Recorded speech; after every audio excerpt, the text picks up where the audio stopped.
Hello, loves. Hello, hello. Hills here from the blue flame. Oh, wow. What a beautiful Feast of Ascension day. That 15th of August. Powerful movement into this cycle of the Priestess moons. Over in the members portal, I shared a beautiful drawing and a bunch of offerings, and I'll talk a little bit more maybe about those as we continue into this update, where we are going to really start to dive in now into these priestess moons, as I have been calling them, these vestal virgin moons in this eclipse wormhole that they are bookending. So let's start with the Virgo new moon. And that's where we're mostly going to focus today's update. The Virgo new moon that is the opening ceremony, which is occurring on the 22nd of August, happens to be a Friday, Venus Day, the 22nd of August, and it's exact at 11:06 p.m. in the Pacific time zone. Now, this eclipse cycle, which is the first of the Pisces Virgo nodal axis, where all of the eclipse energy is happening within the Pisces Virgo axis, the one that we had back in March was still moving with that last ticklings of the Aries Libra axis. So this is the first full Pisces Virgo eclipse cycle while we're navigating this Pisces North Node and Virgo South Node energies. And we're really cleaning things up here. Let's talk for a moment about the Vestal Virgins, which the sign Virgo is named for. This is a unencumbered sort of energy.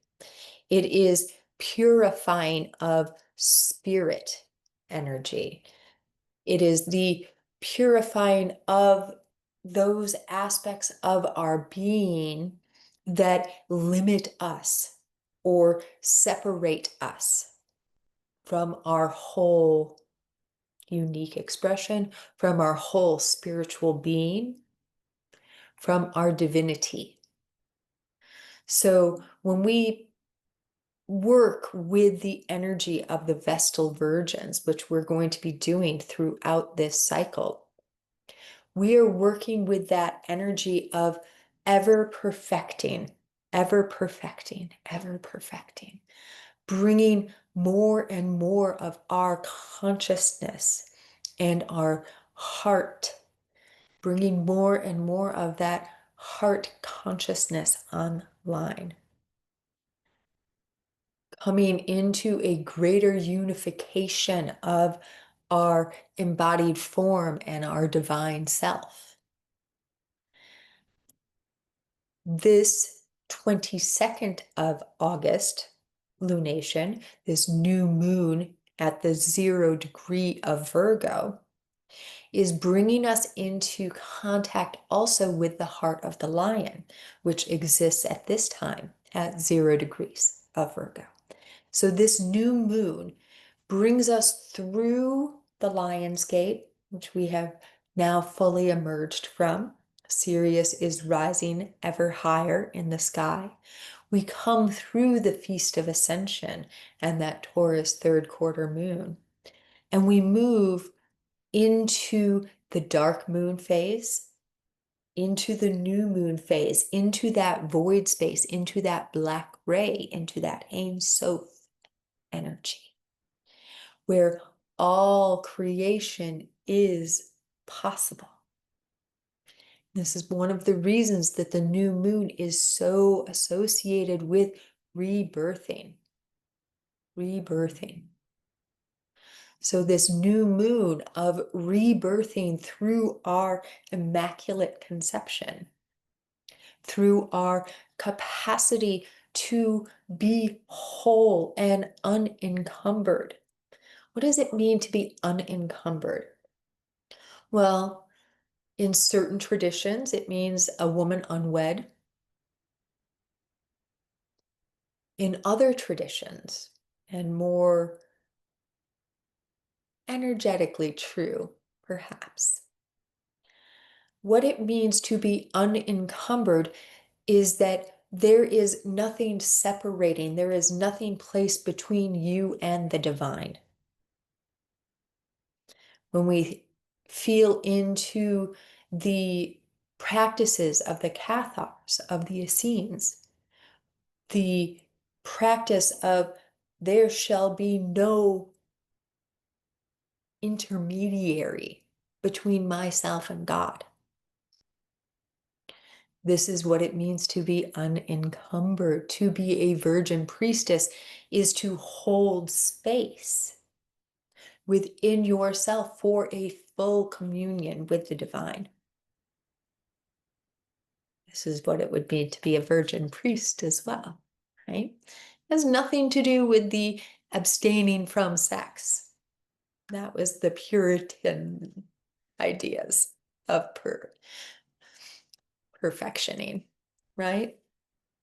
What we're talking about is the capacity to allow full communion with yourself and the divine. And that's what this lunation is opening to. Now, I'm hearing a message that we can talk very briefly, just kind of a toe dip, into the wound of Chiron and Pisces and into Yeshua's energy. So obviously right now Chiron is not in Pisces, Chiron is in Aries, but the South Node and the North Node, Virgo Pisces, activates the same similar sort of energy, which is the energy of if I show my full spiritual, if I show my full connection to the divine, my full spirituality, my full capacity to be in communion, to be enraptured with God, with Goddess, with Source, with the divine light that exists within me, I will be killed. So this is the wound of the crucifixion. This is the witch wound, being burned at the stake, being a midwife who was killed for that. Any of our more brutal reactions to the occult are held within this wound. If you happen to have a Chiron in Pisces, you'll probably know quite a bit about what we're speaking of here. When we're navigating this particular eclipse wormhole, as we're going to, on the 7th of September, have that total lunar eclipse in Pisces, we're going to be activating this in a big way. And it feels to my being, anyways, that we are getting a 0-degree Virgo new moon and a 29-degree Virgo new moon as part of this cycle to really help us clear out anything that's keeping us locked in an old narrative that is, it is not safe to be this alive. It is not safe to be this awake. It is not safe to be this enraptured with the spirit of divine, with my divinity, with my light. It is not safe to show that to the world. And this first one on the 22nd of August is with the heart of the lion at 0 degrees of Virgo, helping us to feel that bravery, that courage that is necessary to stand up and say, I am here. I am a union with the divine. I am in union with the divine.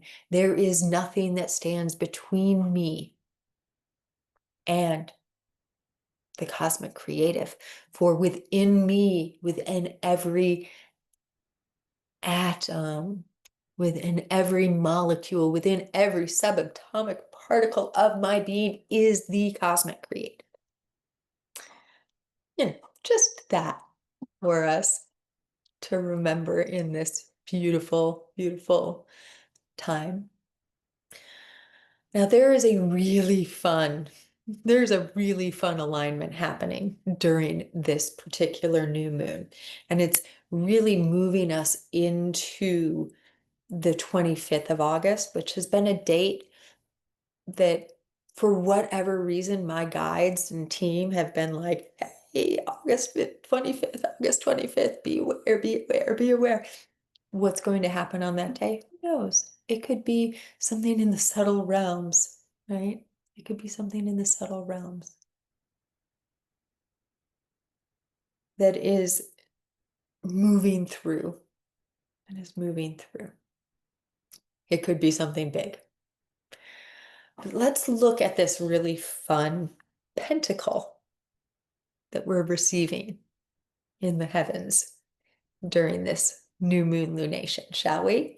We have been talking a lot about yads, the finger of God, that sextile that points inconjunctly towards another planetary body. And I feel like the reason that we've been asked to really navigate what is a yad anyways over the last few updates is because of it was laying the foundation, preparing us for this particular lunation, where there are 5 fingers pointing. Now, some people, some astrologers will say it can't be a yod if it's not one of the main planetary bodies. Asteroids can't participate in this. I am not of that school. My feeling is if it has made itself known to us, it is part of the story, and we shouldn't delineate it. We shouldn't cast it aside simply because it isn't part of the story that was once told.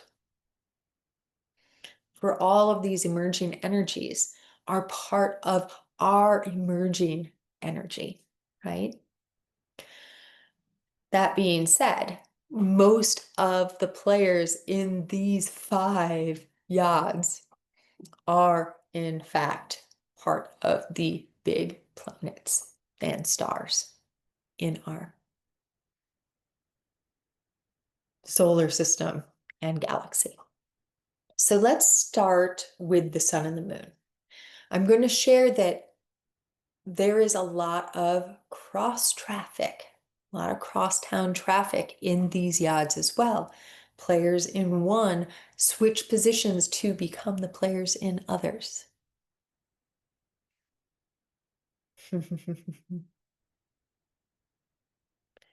Like the alchemical marriage of fire and water, or earth and air. Players interweaving. Now, remember also that the pentacle, that 5-pointed star encircled, is a symbol of the goddess. It is the symbol of all of the elements unified with spirit. 2 pentacles, one inverted and one upward orientated, also forms what is known as the Merkaba, or the light body, right? So we have this energy of finding our true divine chariot throughout this amazing configuration as well. Let's begin, like I said, with the sun and the moon. The first yod is Saturn and Neptune. Saturn at 0 degrees of Aries, Neptune at 1 degree of Aries, both retrograde. In sextile to Pluto, retrograde at 1 degree of Aquarius, pointing that finger of God at the sun and the moon, and of course, Regulus, the heart of the line, fixed star. This is probably the biggest of them all, in that the new moon itself is involved, and these really powerful energies of this Saturn-Neptune conjunction and this Pluto retrograde in Aquarius are involved. Here we can feel that medicine of the new age, Pluto and Aquarius, moving internal as Saturn and Neptune in their new home of Aries get ready to move back into Pisces for just a little while before moving us fully into that new energy next year. We are feeling all of this new that's getting ready to birth, all of it, but we have to get in there first. We have to get into the source code. And here we find the sun and the moon in union at the Z point, at the 0 degree of Virgo, which itself is a mutable sign which indicates the changing of a season. It is the final experience of a season before the new season is birthed. We have this 0 degrees.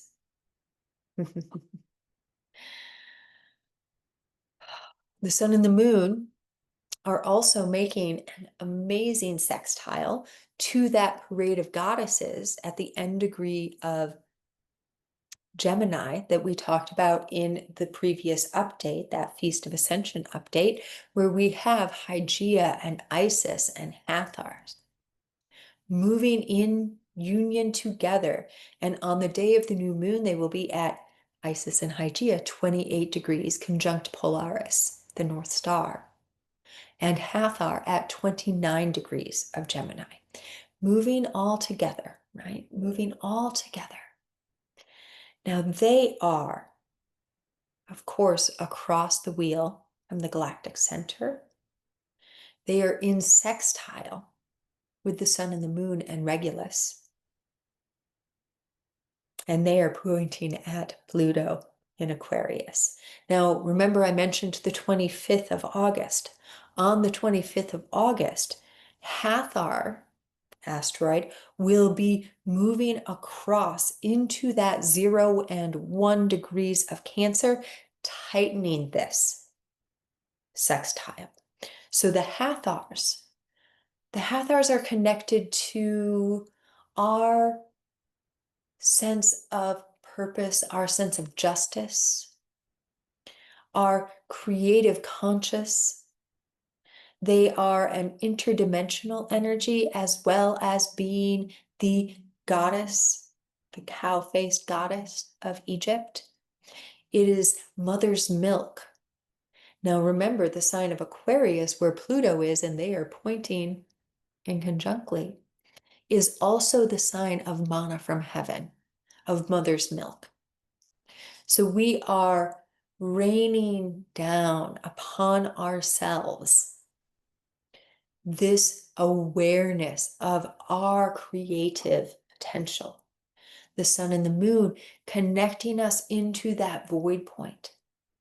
When we get to the 25th of August, the moon will have shifted on and will actually be closer to exactly conjunct the south node in Virgo, while the sun will have moved into that 1 degree, 1 to 2 degree. So this yod, this particular finger of God with the Hathors in Cancer, the sun in Virgo, pointing at Pluto and Aquarius, is going to be at its tightest on the 25th of August. Maybe this is what my guides and team were alerting us to, right? Remembering that we are coming still in the dark moon phase. The moon is just starting to re-emerge in our sky, which means that we are collecting all of that oomph, all of that creative capacity, and really moving through the labor pains and into the birthing cycle of that which we are creating. So as we move from the 22nd to the 25th, we are invited to ask, what is it that I am birthing through this cycle? And what am I letting go of? What am I willing to release? What might be gunking up my works? Okay. So now we have 2 points. We have one where Pluto is pointing at the sun and the moon, one where the sun and the moon are pointing at Pluto.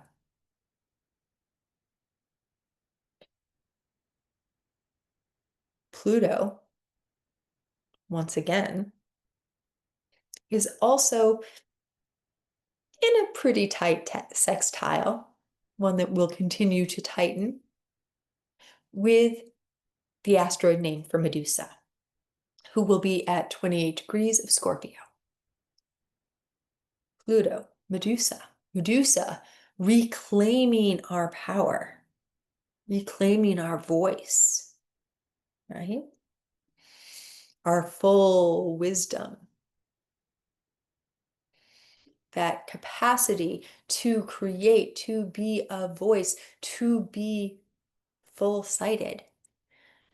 The part of Medusa that we can play with here is that capacity to allow our Kundalini, that serpent, that primordial feminine energy, to rise, to rise, to rise, to rise, to rise, to rise, to rise, to the point that it emerges out the crown and continues to grow until the entirety of our being is enthroned, encrowned with this wisdom. Now, Pluto and Medusa are pointing at our friends, the goddesses in Gemini. Now, one that we didn't talk about in this range, we have Isis, Hygeia, Polaris at 28. You have the Hathors at 29 during this new moon. And at the 0 degree of Cancer, just so happens to be Betelgeuse. Betelgeuse is supernova energy. There has been talks of Betelgeuse going supernova potentially in our lifetimes for many, many years. There's a very good chance that Betelgeuse has already gone supernova. We just haven't seen the light of it yet.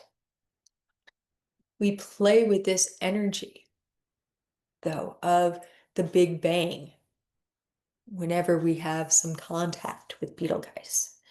That explosive energy of stellar light, which creates the stellar light, that stardust of which we are all made.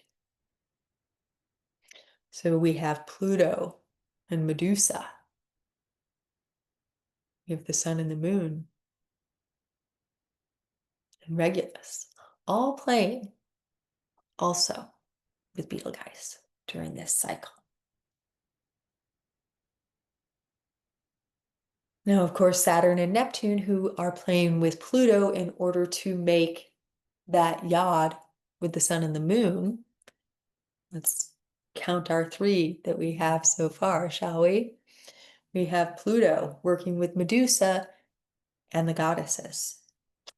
We have the sun and the moon working with the goddesses, pointing at Pluto.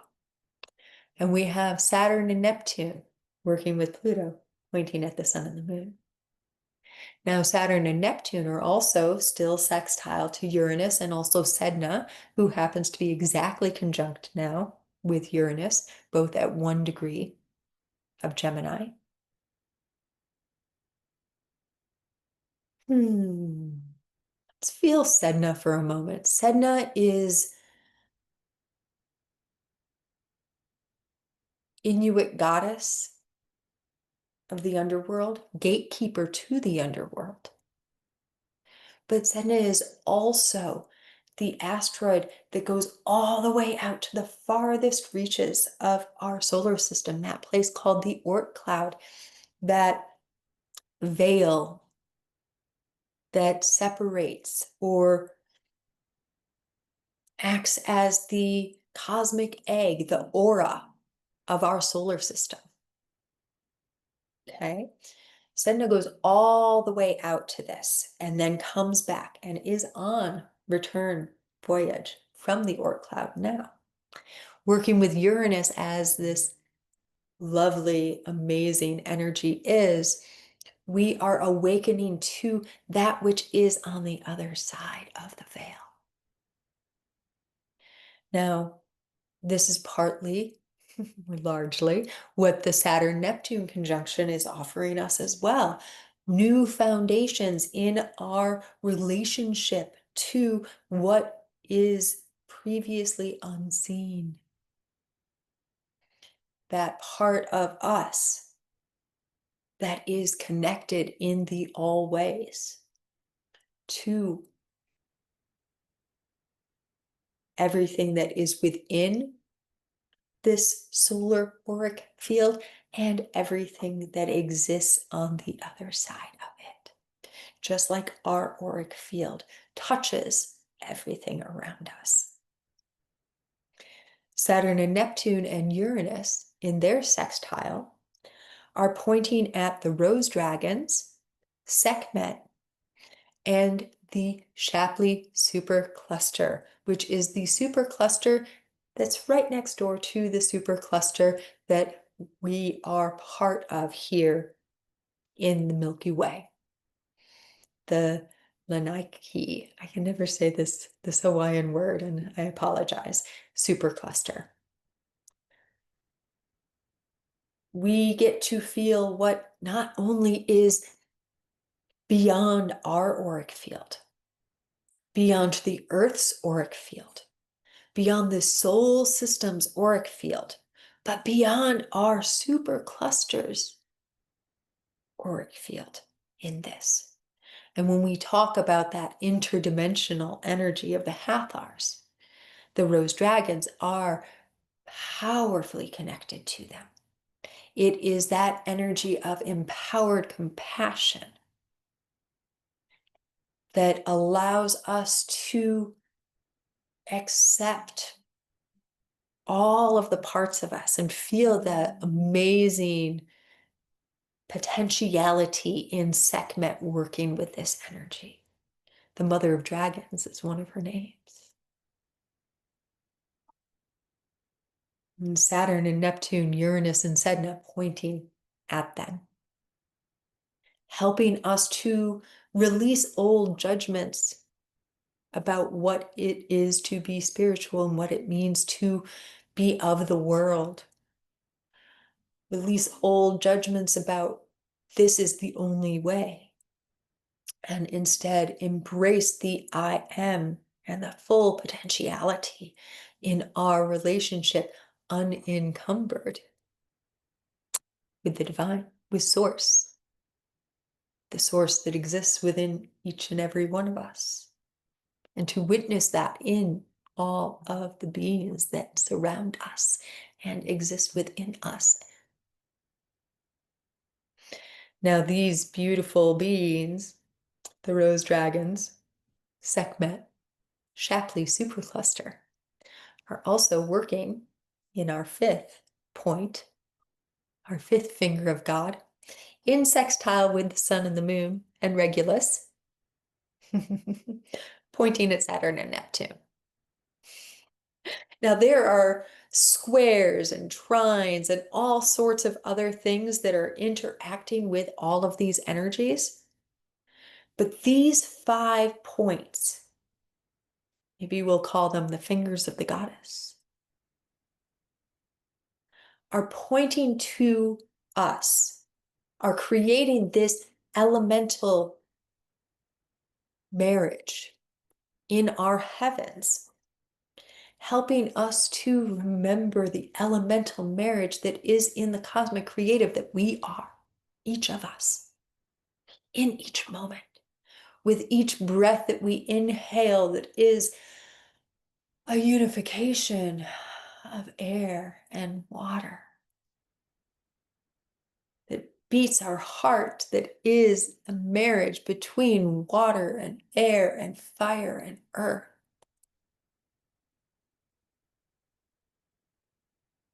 That calls more and more of our divine light into our physicality as we open to receive it. And this brings me to the offering that I have over in Circle. A couple of years ago, I received a channeling via Yeshua Magdalena about the toroidal fields, the Torus field of the heart and the mind, and the slowed to a trickle, but not completely devoid torus field of our sacrum center. As part of this channeling, we received an activation of the sacrum torus field, helping to grow the toroidal trinity so that we are operating more wholly within our beings. And I've made this frequency presentation and activation of the sacral torus field available to the whole community. It's usually in the Academy of Light and Sound, but for this Virgin Priestess lunation cycle, so the whole eclipse cycle, beginning now and through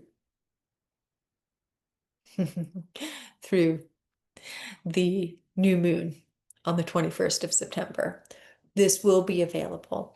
There will be a link below if you want to come over to Circle and join the community. It's completely free. There's no charges or hidden expenses. That said, if you are called to come into the inner sanctum where more meditations, frequency presentations, and our new moon circle are facilitated, please do that as well. Let me feel.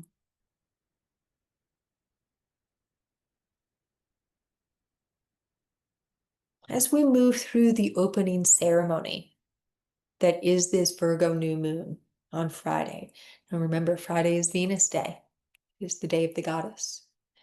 How are you called to come into yourself? How are you called to remove any obstacles, any barriers between yourself and Source, between yourself and the divine? To release any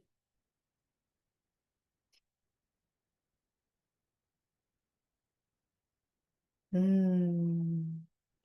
release any encumberments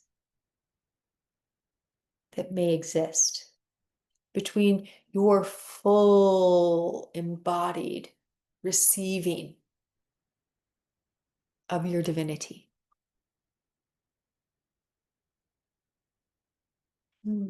That you may open and remember that I am wholly unencumbered. For myself, I'll say I will probably be dancing because that is my way. I do love to have a dance party with God. How that will manifest, I don't know yet, but that is my one of my ways.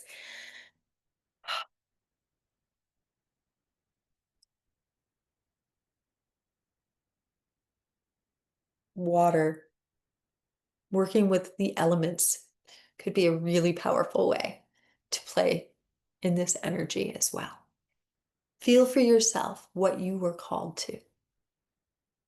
Remember, this is energy unencumbered. What is true within your heart? What is true within your creative center? What is true within your mind? And what is true when they all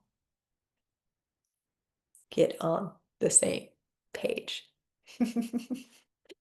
I would love to hear in the comments if you're called to share anything there, what you are feeling as we move into this powerful portal.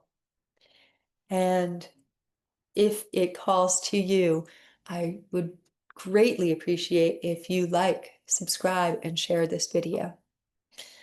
Your sharing is a gift and a much appreciated one. And please do come on over to Circle if that calls to you as well. And thank you, as always, in the always, with so much and many loves from the dimensions of the all and beyond the beyond. Feel in there, Sedna and the Oort cloud, Shapley, the void, that black hole in the center of the galaxy, the core of the earth.